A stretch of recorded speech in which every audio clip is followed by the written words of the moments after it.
Real Madrid বর্তমানে যেমনটা খেলতেছে এটাকে ফুটবল বলে না, এটাকে বলা হয় জগা খিচুড়ি।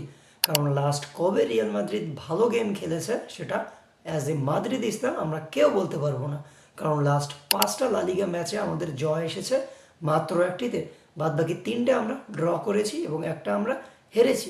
যেখানে সিজনের শুরুর দিকে আমরা রিয়াল মাদ্রিদ 5 পয়েন্টের লিডে ছিলাম বার্সেলোনার থেকে, এবং বর্তমানে আমরা 4 পয়েন্টে পিছিয়ে আছি এবং বলা চলে লা লিগার আসা আমাদের প্রায় শেষ।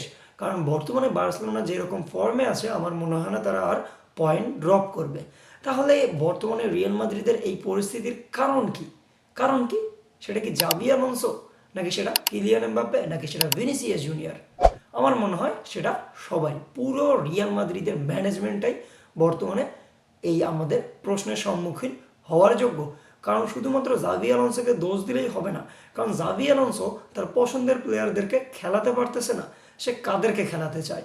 সে খেলাতে চায় আর্দা গুলারকে, সে খেলাতে চায় কামাভিঙ্গাকে, সে খেলাতে চায় মাস্তানতুয়ানোকে, সে খেলাতে চায় গঞ্জালো গার্সিয়াকে, সে খেলাতে চায় কিলিয়ান এমবাপ্পেকে। সে কিলিয়ান এমবাপ্পেকে অ্যাজ এ লেফট উইংয়ে খেলাতে চায় এবং গঞ্জালো গার্সিয়াকে অ্যাজ এ স্ট্রাইকার খেলাতে চায়। কিন্তু বর্তমানে রিয়াল মাদ্রিদের যে প্রেশার, স্টার প্লেয়ারদের যে প্রেশার, তাদেরকে খেলাতেই হবে। এই জন্য তাকে আর্দা গুলারের থেকে তাকে বেলিংহামকে বেশি প্রায়োরিটি দিতে হয় এবং তাকে বেশি প্রায়োরিটি দিতে হয় ভিনিসিয়াস জুনিয়রকে। তাছাড়াও বেশি প্রায়োরিটি দিতে হচ্ছে তাকে ভালভার্দেকে, এবং ভালভার্দেকে সে অ্যাজ এ মিডফিল্ডারের চেয়ে সে রাইট উইং হিসেবে বেশি প্রেফার করে।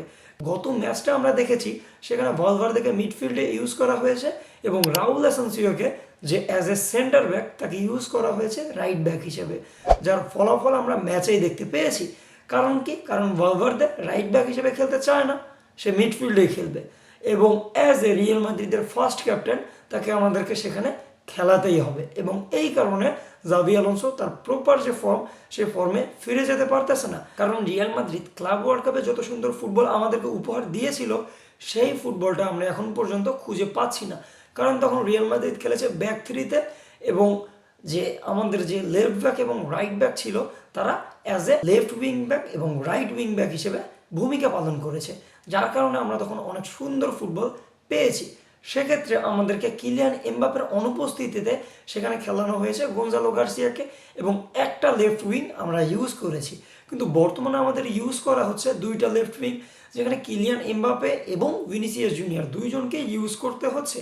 যে কারণে আপনারা দেখবেন যে কিলিয়ান এমবাপ্পে এবং ভিনিসিয়াস জুনিয়র দুইজনই লেফটে চলে আসতেছে এবং কিলিয়ান এমবাপ্পে বা ভিনিসিয়াস জুনিয়র যখন বক্সে বল ক্রস করতেছে তখন বক্স প্রেজেন্স কেউ থাকতেছে না, এবং যেই বক্স প্রেজেন্সটা দেওয়ার জন্যই সেখানে আমাদেরকে বেলিংহামকে পাঠাতে হচ্ছে বা বেলিংহাম সেখানে নিজে যাচ্ছে, যার কারণে মিডে প্রপার গ্যাপ চলে আসতেছে, যার কারণে রিয়াল মাদ্রিদ তাদের প্রপার ফুটবলটা খেলতে পারতেছে না বা গোল কনসিড করতেছে এবং এই কারণে রিয়াল মাদ্রিদ খুব ভালো ফুটবল খেলতে পারতেছে না।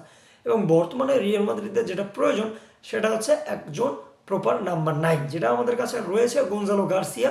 তাকে আমরা ইউজ করেছি এবং ক্লাব ওয়ার্ল্ড কাপে সে হাইয়েস্ট গোল স্কোরার, এবং এইটাই আমাদেরকে দেখিয়ে দেয় যে জাভি আলোনসোকে যদি তার প্রপার ট্যাকটিক ইউজ করতে দেওয়া হয় আমার মনে হয় সে একটা ভালো ফুটবল আমাদেরকে উপহার দিবে। অন্যদিকে যদি আসি সেটা হচ্ছে ভিনিসিয়াস জুনিয়র।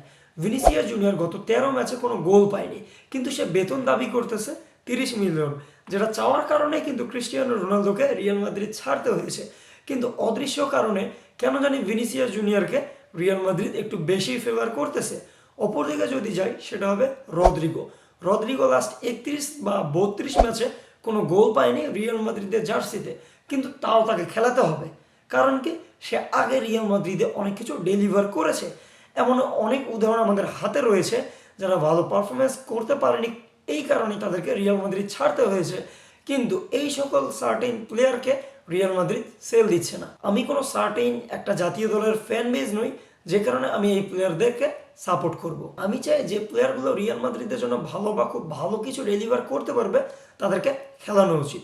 কারণ অ্যাজ এ মাদ্রিদিস্তা আমাদের প্রয়োজন রিয়াল মাদ্রিদের ইমপ্রুভমেন্ট।